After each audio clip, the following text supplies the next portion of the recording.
गारगोटी वनपरिक्षेत्रामध्ये वन्यजीव शिकारीचा प्रयत्न उधळला. दोघांना अटक, गावठी बंदूक व सशाचे मांस जप्त.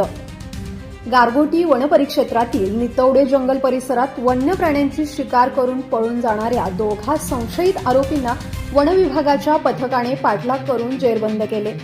त्यांच्याकडून गावठी बनावटीची बंदूक आणि मृत ससा जप्त करण्यात आला आहे. ओंकार चंद्रकांत पाटील वय 27 आणि राजेंद्र मारुती पाटील वय 34 दोघेही राहणार नितवडे अशी अटक करण्यात आलेल्या आरोपींची नावे आहेत. दिनांक 15 जुलै 2026 रोजी वनविभागाचे पथक रात्र गस्तीवर असताना नितवडे जंगल कक्ष क्रमांक 329 मध्ये संशयास्पद हालचाली दिसून आल्या.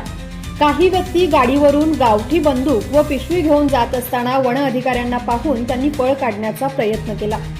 वन अधिकाऱ्यांनी तत्काळ त्यांचा पाठलाग केला तेव्हा घाबरलेल्या आरोपींनी सोबत असलेली बंदूक आणि पिशवी फेकून दिली. वनपथकाने ती पिशवी ताब्यात घेऊन तपासली असता त्यात चामडी काढलेला मृत ससा आढळला. प्राथमिक चौकशीत आरोपींनी बंदुकीच्या सहाय्याने सशाची शिकार केल्याची कबुली दिली. वन्यजीव अधिनियम 1972च्या विविध कलमान्वये कलम 9, 39, 50, 51 इत्यादी गुन्हे दाखल करण्यात आले असून वनरक्षक नितवडे यांच्याकडील प्रथम गुन्हा रिपोर्ट क्रमांक WL 05/2026 नुसार पुढील तपास सुरू आहे.